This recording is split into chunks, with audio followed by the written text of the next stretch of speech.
नमस्कार, मैं नीतीश ओम तिवारी और मैं वर्तमान में लोकसभा चुनाव को लेकर के जनता का क्या मिजाज था, जनता क्या कुछ करती थी, आपने साफ तौर से सुना और तमाम तरह के प्रत्याशियों ने क्या कुछ जनताओं से अवगत हुआ, उनके समस्याओं से सुना, क्या कुछ कह रहे नहीं कह रहे, आप तमाम खबरों सुने।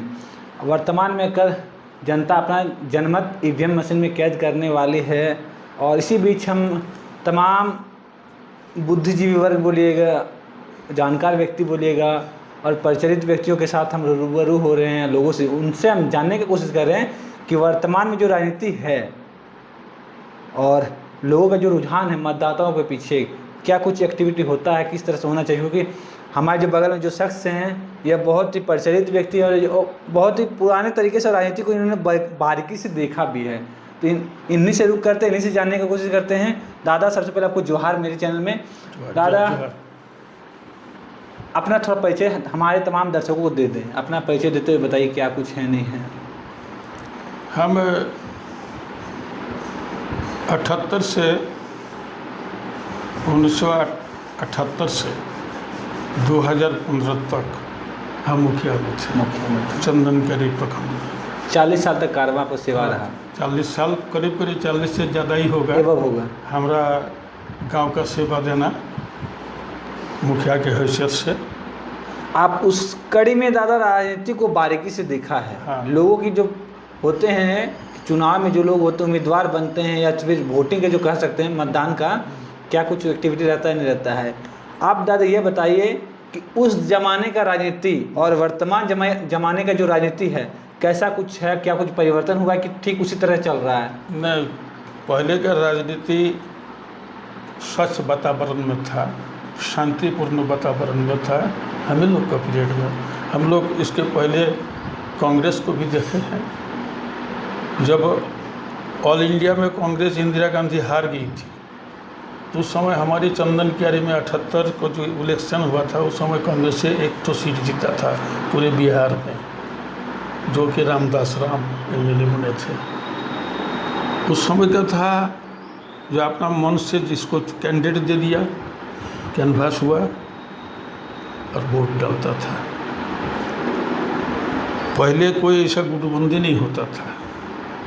वर्तमान में जाति विशेष का होता है, पैसा का होता है, बहुत तरह का वर्तमान में खेल चल रहा है, जिसको चलते कोई भी हमारा नज़र में जो हम देख रहे हैं, पहले अपने वैसा ही आदमी को आदमी चुनता था जो समाज में प्रतिष्ठित था, जिसका चरित्र निर्मल चरित्र था, वैसा ही को होते थे। मुखिया से लेके आपके एमएलए सांसद तक, विधायक और सांसद पार्लियामेंट तक सांसद तक वैसा ही चुनता था सब कुछ। वर्तमान के दौर पार्टी के साथ साथ देखता था कैंडिडेट का स्वभाव कैसा है, जनता के साथ इसका मोह कैसा है, उसको भी देखता था जनता। वर्तमान में उस सब के सवाल नहीं है।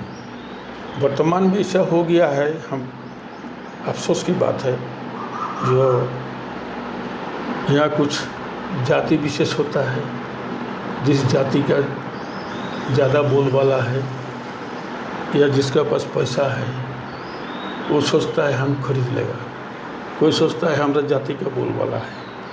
पहले ये सब नहीं था।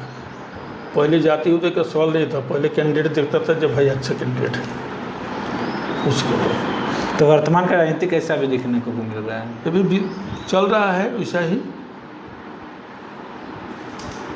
ये भी कुछ जाति का भी प्रभाव है, जाति का मेजॉरिटी दिखाता है, कुछ पैसा का दिखाता है। क्या लोगों को इस सभी चीज़ों से निजात पाना चाहिए या क्या उसी ढाल में ढाना चाहिए? नहीं, इसमें निजात होना चाहिए। इसमें जो चल रहा है इसमें कुछ सुधार अगर जनता करेगा हो सकता है, और वर्तमान में हम देख रहे हैं उसका सुधार के रास्ते में है। अबरी के इलेक्शन जो है अबरी वाला में उतना नहीं आया है, उतना भी हमारे यहाँ का जनता न जातीयता में चल रहा है न पैसे के लिए चल रहा है। ये भी अपना मन से चल रहा है कि हम लोग किसको वोट करें। इस बार का यदि आप प्रत्याशी रूप में जो देखिएगा दादा, प्रत्याशी के रूप में तमाम तरह के प्रत्याशी हैं। विश्व की सबसे बड़ी पार्टी भारतीय जनता पार्टी, भुल्लू मातो उतारे गए हैं। आप महागठबंधन की बात करते प्रत्याशी के तौर पे तो अनुपमा सिंह को उतारा गया है। क्षेत्रीय पार्टी यदि बात करते हैं मार्क्सिस्ट की, तो उन्होंने जगदीश रेवानी को उतारा है। तो वहीं यदि आप निर्दलीय के रूप में कह सकते हैं, एक जयराम पार्टी का जो निर्दलीय चुनाव लड़ रहा है वो 1 लाख अंसारी को उतारा है। वहीं यदि ट्रांसजेंडर को बोल सकते हैं, समझे ना, ट्रांसजेंडर में यदि बोलिएगा तो सुनैना सिंह नाम की जो महिला है वह भी धनबाद लोकसभा क्षेत्र की रणभूमि पर उतरी हुई है।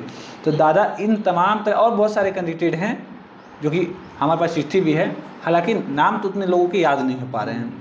तो वो तमाम जैसे भी जितने सारे प्रत्याशी हैं, तो प्रत्याशियों में क्या कुछ लगता है कि हाँ इन लोग में सक्षम वर्ग हैं, पार्लियामेंट जाके देश के हित में, अगर आपने सांसद लोकसभा क्षेत्र के हित में बात करके आगे बढ़ाने का काम करेगा? देखिए, वर्तमान में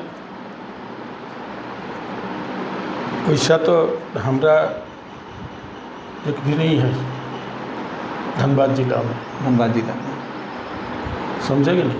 लेकिन जिन लोग को जो लोग आया है उसी लोग में हम लोग को कभी चुनना है जो अच्छा हो, जो सच्च चरित्र का होगा, उसी को चुनना है। और जनता वही कोशिश कर रहा है। आप लोगों ने प्रधानमंत्री कार्यशैली जो था दादा, किस कड़ी में और किस प्रधानमंत्री के रूप तक आपने देखा था कि हाँ इस प्रधानमंत्री कार्यशैली तक आपने रूबरू अपने बाखूबी से जानते थे? किस प्रधानमंत्री का, कांग्रेस के या बीजेपी? किस कांग्रेस में थे तो प्रधान उस समय उस दौरे में कौन था प्रधानमंत्री के तौर पे? देखिए, हम लोग नरसिंह राव के भी देखे हैं। प्रधानमंत्री में सबसे ऐसा तो हम लोग को बस ही था, ये इंदिरा गांधी के भी देखे हैं, बोल्ड थे, समझे कि नहीं। ऐसा करके बहुत कोई को देखे। और हाल में बीजेपी को भी देखे।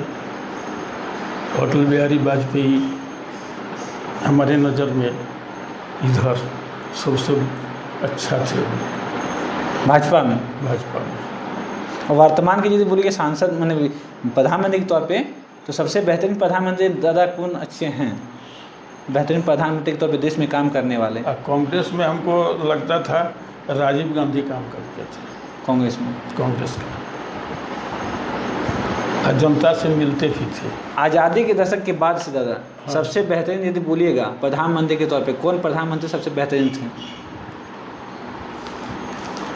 सबसे बढ़िया थे लाल बहादुर शास्त्री, देश के लिए। देश के, समझे कि क्यों ऐसा है? आखिर क्यों नहीं? वो गरीबों को, जवानों को, किसानों को, ये सबको वो रोजीना बोलते रहते थे। हालांकि मिलने नहीं आए हैं, मौका कहाँ है वो लोग का, लेकिन काम उनका वैसा ही था। हर गांव में उस समय जैसे किसान का तकलीफ न हो, खेती गृहस्थी कर सके, उसका विशेष ध्यान था। उनका नारा था जय जवान जय किसान। क्या वो नारा सक्षम सही रूप से कारगर साबित होते गया था? नहीं, तो उनका पीरियड तो 700 के ऊपर था। वो जितना दिन थे जय जवान जय किसान, किसान खुशहाल था। खेती के लिए टाइमली बीज पहुंच जाता था। खेती के लिए उसका अगर पैसा नहीं है उसका मदद भी पहुंचता था। वो जब तक थे, उसके बाद धीरे धीरे आप तो सोच रहे हैं देश के बारे में हम लोग कितना बताए। दिल्ली तक तो रेंज नहीं था। एक आध दफ़े कभी मौका मिला था तो किसी के साथ जाते थे, घुसने का मौका मिलता था, तो पार्लियामेंट में घुसे भी हैं। दादा धनबाद लोकसभा क्षेत्र की बात करें, आपके कार्यकाल से लेकर के वर्तमान के कार्यकाल में बेहतरीन सांसद के रूप में कौन काम किया? देखिए, राजनीतिक क्षेत्र में जागृति लाया है ए.के. राय। राजनीतिक जागृति जो अधिकार जो है, ये क्या अधिकार है उसका, वो भी अच्छा काम किया। ए.के. राय रहे। चलिए, वर्तमान में सांसद की बात करें तो 3 टर्म में 15 साल के धनबाद लोकसभा क्षेत्र में पी.एन. सिंह रहे। देखिए, पी.एन. सिंह हम अच्छा भी नहीं किया है, उनका सोचता खराब भी नहीं करेगा, बैठल रहेगा चुपचाप। उसमें आदमी भी खुश रहता था जहाँ हमारा खराब भी नहीं किया, कोई गया तो उसको सिग्नेचर करके दे दिया। कुछ युवा कहते हैं कि पीएन सिंह स्टूडेंट जो होता है, विद्यार्थी जो ब्लैक बेंचर मतलब पीछे की जो लास्ट सीट होता है दादा, जैसे हम स्टूडेंट हम हैं, हमें पढ़ने के लिए आप स्कूल भेजते कि जाइए बाबू तुम पढ़ो के आओ, हम पढ़ने की जगह बेंच, स्कूल की जो बेंच है आखिरी बेंच पे जाके बैठे रहेंगे, टीचर से सवाल नहीं करेंगे, हम कुछ सवाल प्रश्न का उत्तर नहीं जवाब दे पाएंगे।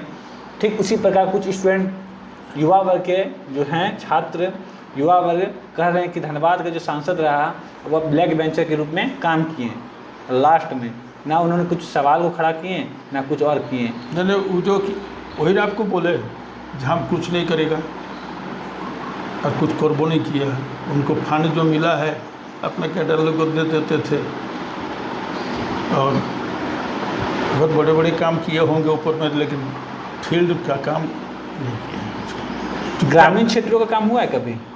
ग्राम को उनका पीरियड में उनका जो वो ऐसा नहीं है, उनका जो फंड आता था उसको जो एजेंट रहता था उन लोग को लोग देते थे, उस काम तो हुआ है कुछ।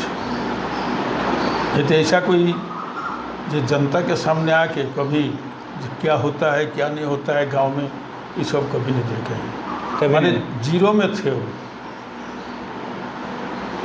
बीजेपी दे दिया था एक खूंटा और नरेंद्र मोदी के नाम पर उसको वोट मिलता था। क्या वर्तमान की जो हालात है क्या लोग उसी तरह से चल रहे हैं, वही ढाल में ढह रहे हैं कि कुछ परिवर्तन चाह रहे हैं इस बात? नहीं अभी परिवर्तन चाह रहा है, अब लोग अब चाह रहा है कि अब परिवर्तन हो। यहाँ से लेके आपको दिल्ली तक परिवर्तन किया हुआ है, ये देहातों में है जो परिवर्तन और होना भी चाहिए।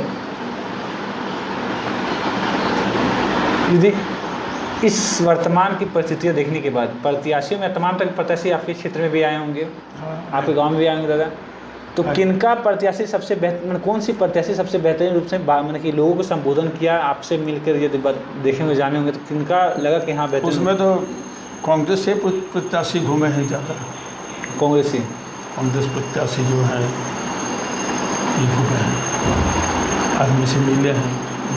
क्या दादा लगता है कि राम मंदिर के नाम से लोग मिलना, भाजपा जो वादे कर रहे कि हम राम मंदिर बनाए हैं 370 हटाए हैं देखिए राम मंदिर बनाना नहीं बनाना, राम मंदिर के साल में जब आए तो सबसे पहले तो राम मंदिर को कांग्रेस में खुला था, उस समय हम लोग भी मुखिया में थे शायद, समझे कि नहीं, और बाबरी मस्जिद के धोया था उसमें भी उस समय कांग्रेस सरकार था।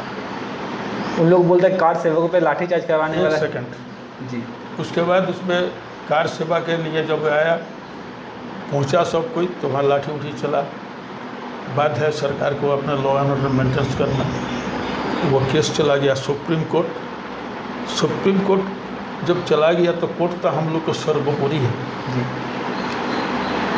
कोर्ट के बारे में तो हम लोग एक शब्द नहीं कह सकते हैं, जो कोर्ट अच्छा करे या भला करे या खराब करे उसका जजमेंट हम लोग को लिए फाइनल ऑर्डर है भारत के लिए। तो चला गया तो काम रुक गया।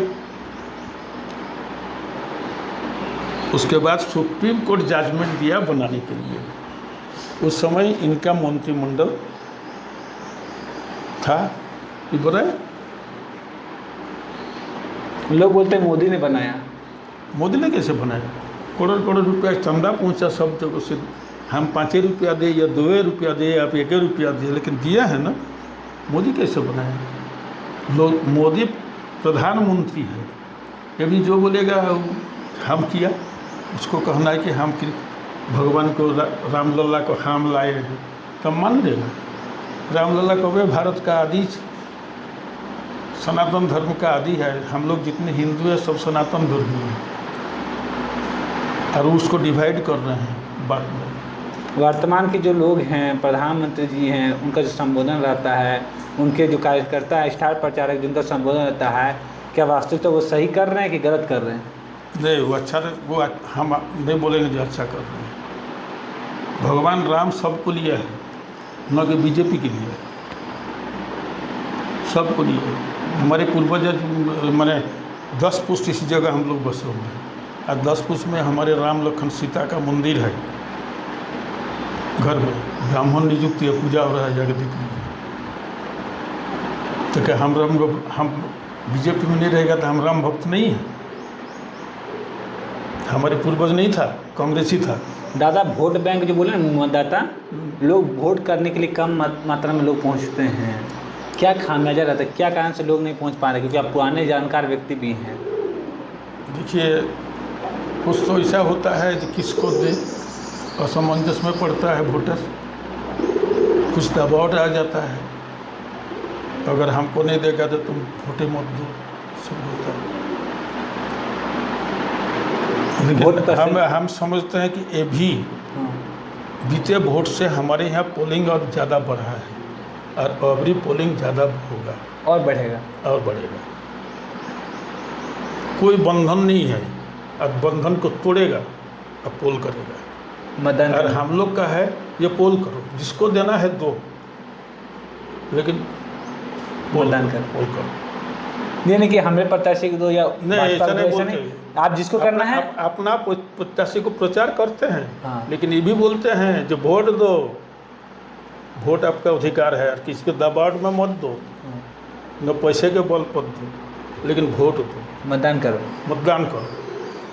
गांव का प्रतिशत, पंचायत का प्रतिशत वोट का बढ़ाओ, तब जाके आगे वाला नेता लोग उस गांव को आएगा काम करने के लिए। नहीं तो वोट अगर गिरते जाएगा तो बोले अगर छोड़ो है, 200 पोल होगा, हमको 50 तो वोट मिलेगा, काहे रह जाएगा उसका। इसीलिए आप लोग पोल कीजिए, जिसको देना दीजिए, बीजेपी को दीजिए, कांग्रेस को दीजिए, किसी को दीजिए, लेकिन एक साइड से उसको भी प्रचार हम लोग करते हैं। ये भी तो हम उतना प्रचार नहीं करते हैं, छोड़ दिए हैं, कहीं कि जानते हैं। और एक अच्छा हम लोग का ऐसे है 85 क्रॉस कर रहा है। कुछ आप लोग ख्वाहिश था दादा चंद अपना लोकसभा क्षेत्र, अपने क्षेत्र के लिए कुछ विकास काम करना, कुछ ऐसा ख्वाहिश था आपका कि हाँ सपना था कि हम इस प्रकार से मोहाल को सजाएं, अपने गांव को सजाएं? देखिए, हमारे गांव में तो ये जो सामने स्कूल देख रहे हैं, मेरे पिताजी बनाए थे, उसमें आपको 1948 में अपना ज़मीन देके अपने स्कूल को बनाए, मिडिल स्कूल। उसके बाद मेरे पिताजी डेथ कर गए, हम लोग फिर उसको, पहले फूस का घर था, टाइल का बनाए, उसके बाद कमेटी से चलता था हम लोग का स्कूल था। उसके बाद 1974 को सरकारीकरण हुआ सभी स्कूल पूरा बिहार का। उस समय तक कमेटी का था, शिक्षक लोग को कमेटी से हम लोग गांव से उसको वेतन देते थे, खिलाते थे। घर में 4 गो शिक्षक हमारे घर में रहते थे और वहाँ मास्टर करते थे। उस समय हमारे पिताजी मुखिया थे। उसके बाद पिताजी डेथ करने के बाद हम 1974 में मिडिल स्कूल को ज़मीन को रजिस्ट्री किए, तब जाके सरकारीकरण हुआ, और ये भी सरकारी स्कूल है। फिर उसी को हम लोग पंचायत के द्वारा, उस समय हम मुखिया में थे, फिर सेंसन कराए, बिल्डिंग को चारों ओर सजाए, बनाए, और उसको फिर हम किए। जो उच्च विद्यालय के हमारे मुखिया पीरियड में तो 12 भी हो गया, कराए, +2 हो चुका। हाँ। जो कि बाहर जब बोकाचंद के जाना पड़ता तो 20 से 10-15 किलोमीटर दूरी आए तक पढ़ लेगा, घर में बैठे, इतना हम मोहाल को किया। आए तक कर लिया आपने। हाँ। +2 हो गया। हाँ। तो आए हो गया, मान लीजिए पहले हम लोग पहले मैट्रिक के बाद आए एडमिशन लेना हाँ। पड़ता है, कॉलेज जाना पड़ता था, लेकिन वर्तमान में +2 स्कूल हो गया हमारे गांव। वो हमारा मुखिया रहते हुए उसका हम कराए थे।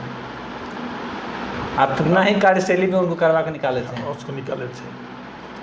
और अब जितने मेन रोड वगैरह दिखाइएगा, जो हमारा मुखिया पीरियड में हम पटना जाके, तो उस समय हमारे पटना था, बिहार था। हाँ। बिहार से जाके स्वीकृति लन के हमें जो PCC ढलाई रोड, ये पूरे मानपुर तक, मानपुर गांव जो हमारा मोहाल का सीमा है, उसको हम PCC ढलाई करवाए थे बिहार से, ग्रामीण विकास फंड से, ग्रामीण विकास मंच से। उस समय आबो देवी मंत्री लालू यादव का पीरियड था। कि हम तो पहुंच जाते थे पटंग पटना, और हर मंत्री का डेरा हम घुस जाते थे। हम थोड़ा यंग भी थे और उतना ही भी नहीं थे, हम घुस जाते थे। लालू यादव से सिग्नेचर कर, अबू देवी से सिग्नेचर कर, उसके बाद ही अपना ज़मीन दे के बनाए विवाह मंडप। जो जाइएगा पश्चिम पंचायत का जो पंचायत घर है उसको सरकार से बनाए, लेकिन सेंक्शन कराए, ज़मीन अपना दिए, अब बनाए। दादा, इस बार का लोकसभा चुनाव में आम जनमानस को क्या संदेश देना चाहेंगे आप? हम वही बोलते हैं भाई, जिसको भी देना है दो, जो जिसको तुम लोग अच्छा समझेगा, जो चरित्र जिसको अच्छा है, जो तुम्हारे बीच में आके काम करेगा, विश्वास जो है, उसको वोट दो। हाँ, उनको मतदान करें, उसको मतदान करें। दादा, वर्तमान के जो सांसद विधायक हैं, क्या कुछ लोगों के लिए, युवाओं चंद का युवाओं के लिए काम किया नहीं किया, उसके बारे में थोड़ा बतलाइएगा। देखिए, वर्तमान सांसद और वर्तमान हमारे विधायक, उन लोग एक ही बीजेपी पार्टी का है। दोनों सामने हमारा इलेक्ट्रो स्टील चालू हुआ है, बहुत उम्मीद के साथ हम लोग जो गांव का विकास होगा, अपना ज़मीन उस समय मैंने औने पौने दाम से हम लोग कंपनी को दिया। सबको सोचा था कि अगर ये चालू हो जाएगा तो हमारा बाल बच्चा का भविष्य अच्छा होगा, लेकिन ऐसा में तो नौकरी किसी को नहीं दिलाने से का ये लोग। दो गो, एक सांसद हमारे हैं PN सिंह, वो भी थे, और हमारे वर्तमान विधायक कभी पहल नहीं किया कि जो हमारे चंदन के आरी का माने बेरोजगार लड़के लोग का हम यहाँ नियोजन दिलाए। तो किनको रोजगार दिलाए? भले दूसरे पार्टी का कोई आके कभी कभी यहाँ माने गेट जाम किया है, जैसे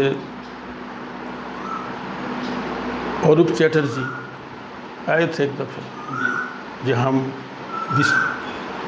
गेट उट जाम किए कुछ दिन कि हम दिलाएंगे नौकरी, लेकिन वो भी अपना छोड़ के चल गए। और वर्तमान विधायक लोग कभी नहीं, कितना आदमी उन लोग को पास गया और सबको ज़मीन छोड़, ऐसा में बहाली कराना तो छोड़ दीजिए, जिन लोग के पास ज़मीन डिस्प्लेस जो है, डिस्प्लेस है, वो डिस्प्लेस वाला को भी नौकरी नहीं किया है। उसको लिए भी उन लोग को कितना दफ़े अप्रोच किया गया है। और हम भी व्यक्तिगत रूप से हमारे विधायक महोदय को, अमर बावरी को, जिनको अपना तन मन धन से मदद करके उनको विधायक बनाए थे, तो इनकार नहीं कर सकेंगे हमारे बारे में। बाबूलाल मरांडी को लाने के लिए हम गए, लाए, मोहाल में स्टेज में खड़ा किया उनको, और उसी के बदौलत उसका जीत हो गया। फिर उन कंघी छाप में हम लोग कंघी छापे में रह गए, और वो बीजेपी में, हालांकि हम लोग बीजेपी नहीं थे। दादा, बीजेपी आप बोलते हैं, तो जो कंघी छाप का जब बात करते हैं JVM का, JVM का जो सुप्रीमो बाबूलाल मरांडी, वो भी तो बीजेपी में सम्मिलित। हाँ, तो बात ये लोग पहले गया, उसका जो लोग जीता था प्रदीप यादव, ये सब लोग चला गया, तो लोग विलय हो गया मान लीजिए, तो वो अकेले क्या करेगा, वो भी अपना उसी में चले गए, समझे नहीं। बीच बीच में हम लोग डामाडोल में फंस गए पब्लिक। उसके बाद फिर भी गए, जितना बेकार लड़का लोग हमारे यहाँ बढ़ रहा है अब इलेक्ट्रो स्टील में, लेकिन वो कहे ना कि पूरे चंदनकारी क्षेत्र का, हमारा गांव का छोड़िए, हमारा गांव का तो शिव बाबूडी सब का डिस्प्ले सही है। चंदनकारी के कोई जगह का आदमी को वो बहाली कराए हैं, किया अप्रोच किए थे, जिसको काम दो, कभी आवाज़ नहीं उठाया। न PN सिंह उठाया, वर्तमान विधायक हमारा उठाए। ये सब मुद्दा आदमी के पास सबसे ज़्यादा है। आपको भी खेद महसूस होता है? हाँ, एकदम होता है। हम भी तो आशा रखे थे, हमारी भी ज़मीन गया है, हमारे और पड़ोस को गया है, हमारे हरिजन भाई लोग को गया है, भंडारी बांध में मुसलमान लोग को गया है ज़मीन, सबको, बहुत कम आदमी को नौकरी मिला है। आखिर कंपनी का रवैया किस कारण इतना बर्बरतापूर्वक हो रहा है? देखिए, वो अंदरूनी मामला हुआ का तो हम बता नहीं सकते हैं क्या कि हायर लेवल की बात है, समझे कि नहीं। लेकिन हमारे नेता लोग उसमें जैसे आंख मूंद के है, तो आंख मूंद के रहने का कारण बहुत कुछ हो सकता है, या कंपनी खरीद के रखा होगा, कैसे लड़ेगा। अगर मान लीजिए हम बेचाए हुए हैं आपके पास, तो इसके लिए हम लड़ सकते हैं आपसे, नहीं लड़ सकते, हो सकता है वैसे ही होगा। लेकिन ये लोग पहल नहीं किया है। तो क्या इस सभी चीज़ों के लिए आज जो आज आए थे हमारे कांग्रेस के विधायक की एमपी बनने वाली जो प्रत्याशी, हाँ, वो आए थे, उनको हम बोले सबसे रहेगा कि महंगाई बढ़ा हुआ है, उसको घटाना आपको। और देखते हैं ये खड़ा है सब गरीब वोट है, ये लड़का लोग जितना बेकार है, रोजी रोटी का इन लोग को गांव के सामने ये है का कारखाना है, और इन लोग को रोजी रोटी नहीं मिलता है। आपको आके इसका प्रबंध करना होगा। तो अगर आप जीतिएगा, भगवान किया आज जीत गए, तो आके ध्यान देना पड़ेगा। सबसे पहले यहाँ से एवीओ मजदूर पलायन करता है, कहाँ विदेश चला जाता है, गुजरात, कर्नाटक, प्रदेश जाता है, हैं प्रदेश जाता है प्लान करने। हाँ, काम करने के लिए रोजी रोटी चाहिए ना। जितना नौजवान है सब उधरे है। तो दादा, ये सभी लापरवाही किनका, गलती किनका है, सो बताइए। इस बार वही पलायन किया हुआ मजदूर लोकल जो युवा वर्ग के अगर उसको काम मिल जाएगा तो काहे घर छोड़ के जाएगा। अगर उसको आपको काम करने का मौका मिल जाएगा, घर के सामने फैक्ट्री वगैरह है लगा हुआ, बहुत कुछ है ना, तो काहे जाएगा कर्नाटक, काहे जाएगा कहाँ। इस बार युवा परिवर्तन मांग रहा है, हैं इस बार युवा परिवर्तन मांग रहा है, मांग रहा है। अमलाबाद कोलियारी बंद हो गया, 10 साल से हम लोग रटते रह गए जो अमलाबाद कोलियारी को चालू कर दिया जाए कि इस क्षेत्र पूरा चंदन कियारी क्षेत्र का विकास था। अगर कोलियारी चालू हो जाए तो एक और रोज आवाज़ नहीं उठाया, नहीं ये उठाया हमारे विधायक महोदय, न आपका सांसद महोदय उठाए। ये सब हम लोग बोलते हैं, उसमें कोई पार्टी का, कोई नेता लोग का खराब लगेगा तो लगेगा, उससे क्या फ़र्क पड़ता है हमारे। ये सब आवाज़ भविष्य हमारा लड़का लोग जो है बेकार, उन लोग के लिए हो सकता है, जो आएगा उसका आँख खुलेगा, वो ध्यान देगा तो कुछ विकास होगा। ये थे हमारे बीच में युगल किशोर शेखर जी, जिन्होंने इनका कार्यशैली बताया, इनकी जो आपने बातों से सुना क्या कुछ रहा नहीं रहा, इन्होंने किस तरह से फाइट करके बिहार में जाके लड़ाई करके अपनी पंचायत, अपने गांव को सजाने का, संवारने का काम किया। और इनकी कार्यशैली से बातों बातों में ही रहा। ऑफ द कैमरा में उनसे बात करने दे, मैंने कहा कि यदि घर से राज्य सुधारना है तो सबसे पहले अपने घर को सुधारना सीखना होगा। यदि हमारा घर सुधरेगा तो हम गांव सुधारेंगे, गांव से पंचायत, पंचायत से प्रखंड, प्रखंड से जिला। तो ये इन्होंने शुरुआत किया था अपने पंचायतों से। उसी दरमियान इन्होंने बेहतरीन सेवा करते गए, लोगों से मिलते गए। बातों में आपने सुना होगा किस प्रकार से राबड़ी जी से, लालू जी से मिल करके इन्होंने अपने पंचायत का नाम को रोशन किया। साथ ही साथ गांव को जो शिक्षा का माहौल होता है, शिक्षा का माहौल देने का काम, खुद की ज़मीन उन्होंने डोनेट करके वहाँ पे स्कूल का माहौल बनाया और शिक्षा का माहौल बनाते हुए एक बेहतरीन भविष्य दिया। और इन्होंने खुद ही इनके मुखों से आपने सुना कि किस प्रकार से यह आह्वान भी करते हैं कि आप उससे मतदाता को चुनिए जो आपके हितैषी हैं, जो आपके बारे में सोचते हैं। और इनकी जुबानी क्या कुछ कहा नेता की कहानी आप खुद पे सुन ही लिए। और हम भी और हमारी चैनल आपसे यही अपील कर रही है कि आप मतदान करें, ये लोकतंत्र को बचाएं। लोकतंत्र मजबूत होगा जब आप मतदान करेंगे, क्योंकि मतदान बहुत ज़रूरी है। आपकी एक वोट से बेहतरीन सांसद, और वही बेहतरीन सांसद एक बेहतरीन प्रधानमंत्री चुनने का काम करती है। और वही प्रधानमंत्री देश का अर्थव्यवस्था, देश का तंत्र, विधि व्यवस्था, हर चीज़ चलाने का काम करेगी।